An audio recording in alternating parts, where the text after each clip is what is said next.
O abraço do pai, que nunca desiste do filho pródigo, revela, antes de tudo, a realidade de um mundo em crise de identidade espiritual. Assim como o filho mais novo de Lucas, capítulo 15, decidiu partir para longe, muitos hoje escolhem viver como se Deus não existisse, guiados pelo individualismo, pelo imediatismo e pela ilusão de autonomia absoluta. A Escritura afirma que há caminho que parece direito ao homem, mas o seu fim são caminhos de morte, conforme Provérbios capítulo 14, versículo 12. O afastamento de Deus gera vazio interior, ainda que o exterior pareça próspero. O Pai permite a partida, não por indiferença, mas por respeito à liberdade humana. Esse cenário atual nos confronta com a pergunta essencial: estamos vivendo longe da casa do Pai, desperdiçando dons e identidade, ou permanecendo na fonte da verdadeira vida? A fome que atinge o filho pródigo simboliza as crises que assolam nossa geração. Não apenas crises econômicas ou sociais, mas uma fome profunda de sentido, de pertencimento e de verdade. O texto bíblico diz que houve uma grande fome naquela terra, conforme Lucas capítulo 15, versículo 14. Hoje, mesmo em meio à abundância tecnológica e informacional, cresce o desespero, a ansiedade e a depressão. O mundo oferece alimento que não sacia, como advertiu o profeta Isaías ao dizer: "Por que gastais o dinheiro naquilo que não é pão?" Isaías, capítulo 55, versículo 2. Essa fome espiritual é um sinal dos tempos, chamando o ser humano ao arrependimento e ao retorno à fonte que realmente sustenta a alma. Quando o filho pródigo chega ao fundo do poço, cuidando de porcos e desejando comer a comida deles, vemos um retrato da degradação moral e espiritual que marca nossos dias. Romanos capítulo 1 descreve como a rejeição da verdade de Deus leva à confusão, à inversão de valores e à perda da dignidade humana. A palavra afirma que trocaram a verdade de Deus pela mentira, conforme Romanos capítulo 1, versículo 25. O pecado promete liberdade, mas entrega escravidão. Este é um alerta profético para a nossa geração, que relativiza o pecado e normaliza o que Deus chama de erro. Ainda assim, mesmo no lugar mais baixo, o pai não deixou de amar o filho. O fundo do poço pode se tornar o ponto de partida para a restauração. O momento em que o filho cai em si é uma das declarações mais poderosas da narrativa bíblica. Lucas, capítulo 15, versículo 17, mostra que a consciência desperta quando a verdade encontra um coração quebrantado. Em tempos de confusão espiritual, discernimento é um dom urgente. A Bíblia ensina que o Espírito Santo convence do pecado, da justiça e do juízo, conforme João, capítulo 16, versículo 8. Cair em si não é apenas sentir culpa, mas reconhecer a necessidade de voltar.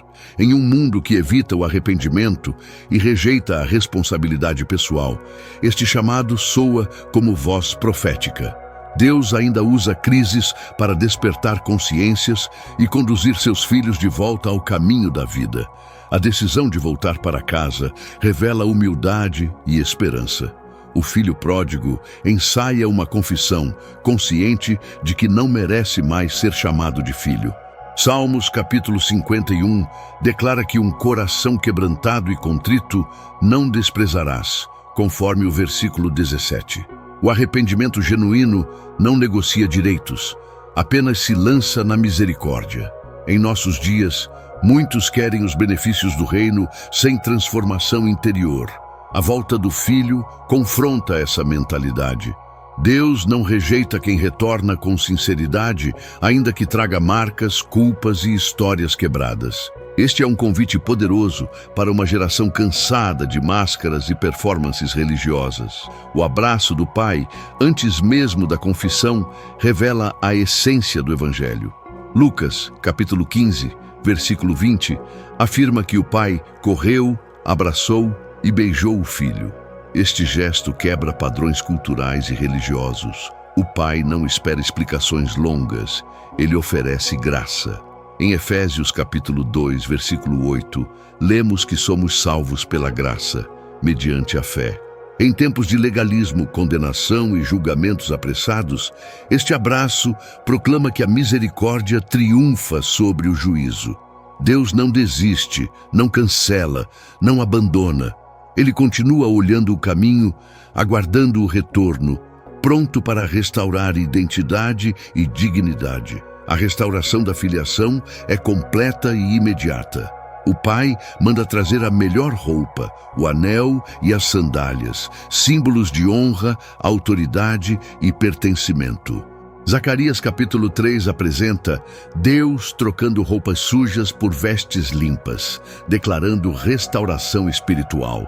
Em um mundo que rotula pessoas por seus erros passados, o reino de Deus oferece um novo começo. 2 Coríntios capítulo 5, versículo 17, afirma que se alguém está em Cristo, nova criatura é.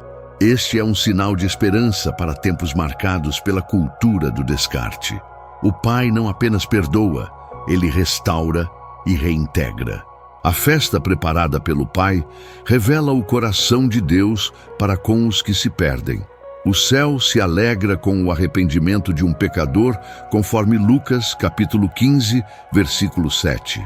Em contraste com a frieza espiritual e o pessimismo que dominam muitos discursos atuais, Deus celebra a vida restaurada. Esta alegria confronta uma religiosidade sem compaixão, representada pelo filho mais velho.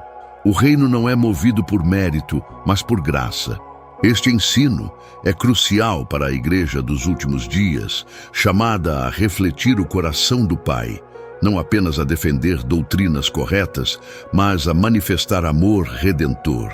O ressentimento do filho mais velho expõe outro desafio dos tempos atuais: a dureza do coração religioso. Embora estivesse na casa, ele não conhecia o coração do Pai. Mateus, capítulo 23, alerta contra uma fé externa, sem misericórdia e sem amor. O Pai o chama para participar da alegria, mostrando que justiça sem graça se torna opressão. Em um cenário de divisões, julgamentos e disputas dentro da própria fé cristã, esta parte da parábola é um chamado ao arrependimento coletivo. Deus deseja filhos que compartilhem de sua compaixão, não apenas de sua casa. Por fim, o abraço do Pai, que nunca desiste, aponta para a esperança eterna em meio aos sinais dos tempos. Embora o mundo caminhe para o caos, a Bíblia afirma que onde abundou o pecado, superabundou a graça, conforme Romanos, capítulo 5, versículo 20. O Pai continua chamando, esperando e acolhendo. Este é um tempo de retorno, de reconciliação e de restauração espiritual. O Evangelho permanece como âncora segura para almas inquietas. Enquanto houver fôlego, haverá convite. O Pai está à porta com os braços abertos, declarando que ainda há lugar na casa, ainda há graça, ainda há esperança para todo aquele que decide voltar. Chegamos ao fim desta mensagem, mas não ao fim do agir de Deus em sua vida. Tudo o que foi compartilhado aqui aponta para uma verdade eterna. O Pai continua com os braços abertos, esperando o retorno dos seus filhos. Em um mundo marcado por pressa, ruídos e distrações, parar para ouvir a voz de Deus já é, por si só, um ato de fé. Se esta palavra tocou o seu coração, é porque o Espírito Santo ainda chama, ainda convence, ainda restaura. Não importa quão distante alguém tenha caminhado, nem quanto tempo passou longe da presença do Pai. O amor dele não se desgasta, não se cansa, não desiste. Hoje é tempo de voltar, de se levantar, de permitir que o abraço do Pai cure feridas antigas e renove a esperança que parecia perdida. Que esta mensagem não seja apenas mais um conteúdo assistido, mas uma semente plantada no coração. Leve essa verdade para a sua vida diária, para suas decisões, para a sua maneira de amar e perdoar. O Pai que corre ao encontro do filho pródigo é o mesmo que caminha conosco em meio às lutas atuais, sustentando, corrigindo e guiando com misericórdia. Se você chegou até aqui, é porque Deus tinha um encontro marcado com você. Receba esse chamado com humildade e fé, permitindo que Ele restaure sua identidade, sua alegria e sua comunhão. Neste momento, una seu coração a esta oração que o próprio Jesus nos ensinou, reconhecendo a soberania, o cuidado e a fidelidade do Pai Celestial. Pai nosso que estás nos céus, santificado seja o teu nome. Venha a nós o teu reino, seja feita a tua vontade, assim na terra como no céu. Dá-nos hoje o nosso pão de cada dia. Perdoa as nossas dívidas, assim como nós perdoamos aos nossos devedores. E não nos deixes cair em tentação, mas livra-nos do mal. Pois teu é o reino, o poder e a glória para sempre. Amém. Pai amado, nós te agradecemos por cada pessoa que ouviu esta mensagem até o fim. Obrigado por cada coração alcançado, por cada lágrima enxugada e por cada vida que está sendo tocada pela tua graça. Que o teu Espírito continue agindo além destas palavras, trazendo cura, direção e paz. Guarda cada família, fortalece a fé dos cansados e renova a esperança dos que estavam desanimados. Que ninguém saia deste momento da mesma forma como entrou. Se esta mensagem falou com você, nós te agradecemos profundamente por permanecer até aqui. Sua presença é valiosa, seu tempo é importante e sua caminhada de fé importa. Inscreva-se no canal para continuar recebendo mensagens que edificam, fortalecem e aproximam você do coração do Pai. Deixe o seu like, pois esse gesto simples ajuda a levar esta palavra a outras vidas que também precisam de esperança. Compartilhe se sentir no coração e permita que o abraço do Pai alcance ainda mais filhos. Que Deus te abençoe, te guarde e te conduza sempre no caminho da vida.